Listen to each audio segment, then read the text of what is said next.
If it weren't for Kang and his regiment, there would have been no future for Draconians.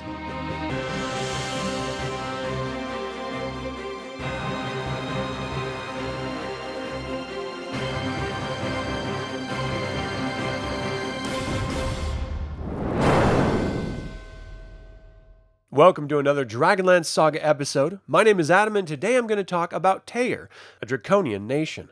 I would like to take a moment and thank the DL Saga members, and invite you to consider becoming a member by visiting the link in the description below.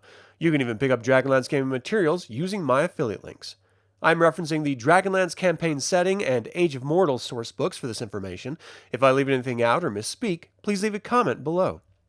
The legacy of Draconians is one of the Dark Queen trying to rule Krynn. They were shock troops in a brutal war made from the eggs of her enemies. This is until Margaret Weis and Perrin wrote a few short stories and a couple novels about Draconians, completely redefining them.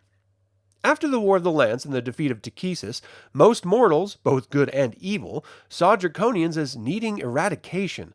In fact, their very designed existence was engineered to die out, as they couldn't reproduce. They could live an incredibly long time, but there was no future generations of their race. Until Kang and his regiment heard about female eggs being hidden away.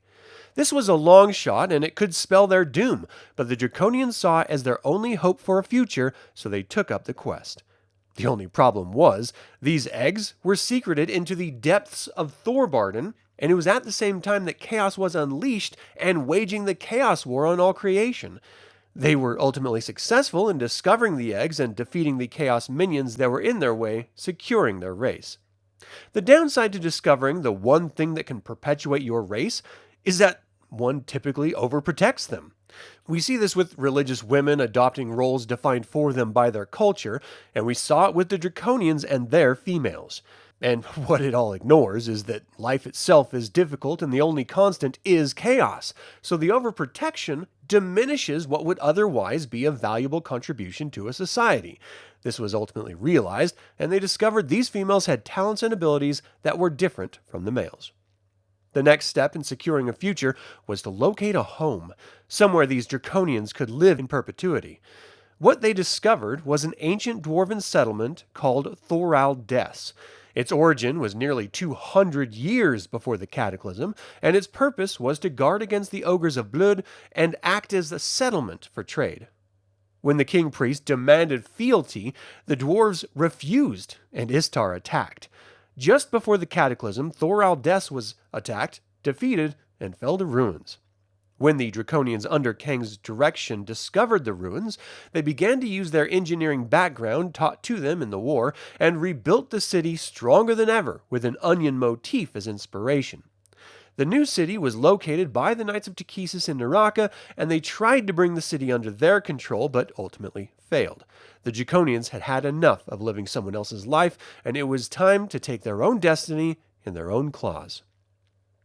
Teyr rests north of Naraka and east of Estwild. It's just south of Nordmar and butts up right next to the Astavar Mountains. Its territory is framed by the woods of Lehu to the west. It's a mountainous region with heavy forests and massive grasslands to the north. It's ruled by a civilian tribunal led by now Governor Kang, with representation from both the Draconian civilian and military population. There are outposts in addition to the primary city, which are controlled by outpost commanders. They do accept humans in their territory, but they live mostly lawless lives as mercenaries by contrast. Some important sites in the region start with the city of Teyr. It has a population of just under 6,500.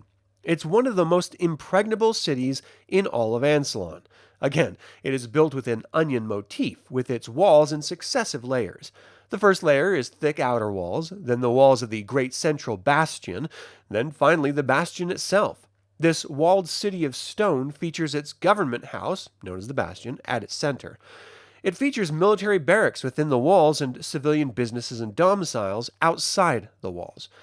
There is a great centuries-old dwarven-crafted hall underground called the Hall of Thanes, which Governor Kang uses as a shelter beneath the government center. It's large enough to house the entire population if disaster returns to the region. It features deep wells to draw water and 4 incomplete underground highways, 2 of which extend beyond the city walls. The gatehouse was reconstructed to a massive 4 stories with reinforced 2-story oak doors. 7 towers look down over the city's 7 corners. All are constructed the same, save for Slith's Perch in the far northeast corner of the city. The bastion is the nerve center of the city. Its fort has 5 turrets with views overlooking the city's outer walls. The chop house, known as Kang's Kitchen, rests near the bastion at the center of the town.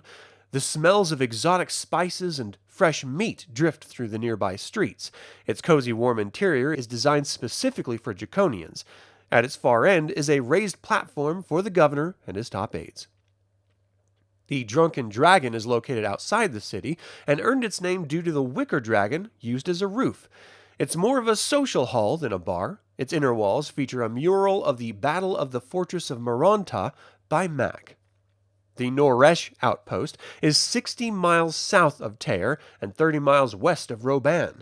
It overlooks the ancient dwarven royal highway and covers the northern pathway through the Astavar Mountains. 10 Draconians man this outpost and are commanded by a junior officer. It's hidden atop a rock promontory, which is nigh impossible to scale, and it's not intended to be a defensible position, but its layout is typical of the outposts around the region. Roban is a small town of just under 1,000. It's located in the southeastern tip of the mountain chain and is the only settlement on the plains. Its walls are made of wood and stone and were structurally crafted by Kang. The ruins of Mount Brago are rumored to be left from an ancient dwarven Calthax.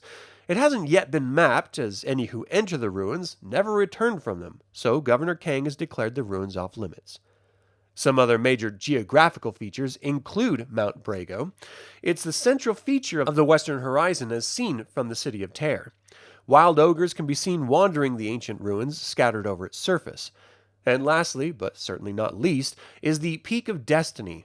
It's the southernmost peak in the Astavar Mountains and is unique due to a staircase that ascends from the small meadow halfway up its base to the peak itself.